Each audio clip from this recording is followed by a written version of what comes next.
Adit at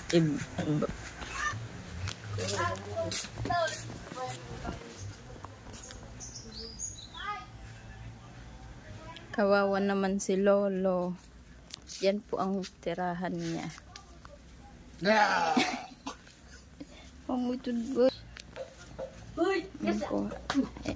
Tao po. Ano po yan? Ano po yan? Yan po yung pagkain niyo. Ang pang merienda ko. Ay, ano po? Gawa po sa ano yan? Yung pinigaan ng gata. Ayan po yung pagkain mo. Subukan nyo nga po.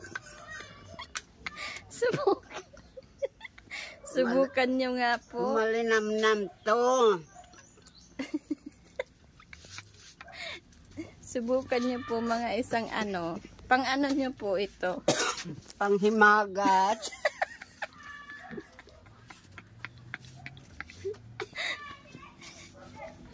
Ito po ang tirahan nyo. Ito po. Ito ang dirty kitchen ko. Dito yung papag.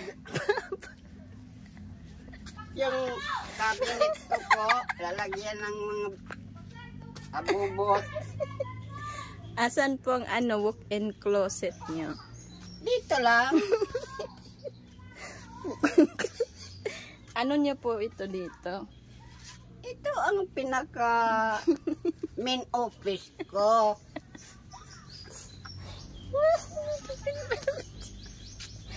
I-tour nyo po kami sa ano nyo, mansion nyo.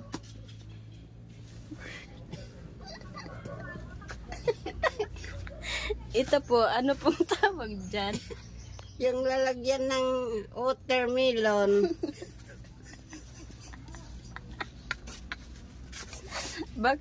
Ayan po. Ano po yung bahay nyo? Bakit? May aircon po ba kayo? Mayroon palagi. Malamig.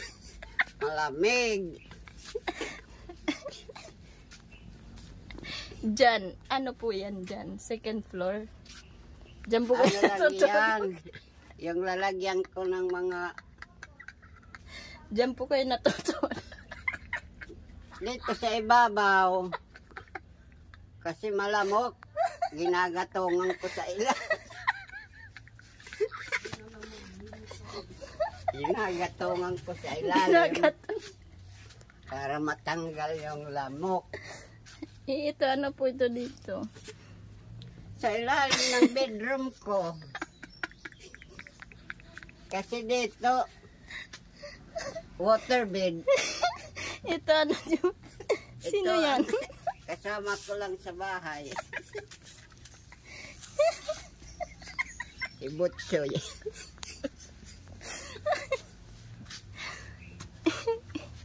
Ito po, ano po itong mga nakalagay? Yan po bang mga... Ayan ang mga lalagyan ng mga damit ko. Saan nyo po yan ino-order? Sa Talk and Take.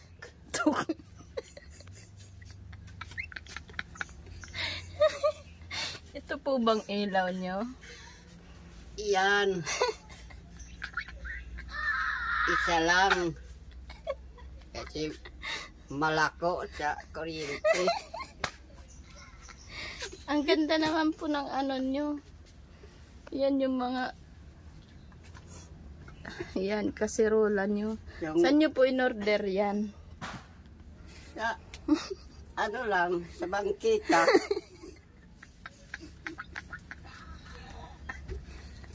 Ano po yan? At may paa. Yung ang kakuskusan ng niyog. Kasi Magmerienda na po kayo.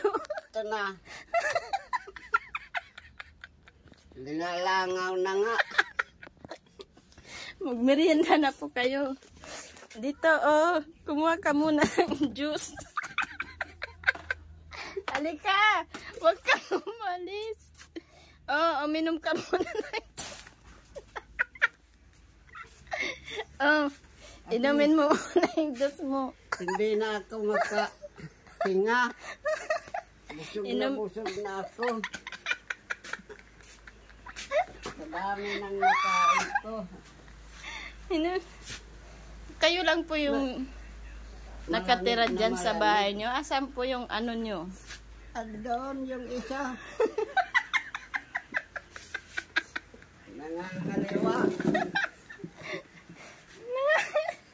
Ano?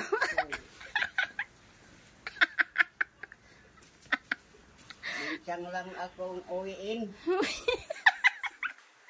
Tagalog palaka. Palaka eh. Marami paggabi palaka. Sino po itong kasama niya? Ayun. Darating na. Galing sa... Magmerienda na po kayo doon. Halika na rin eh.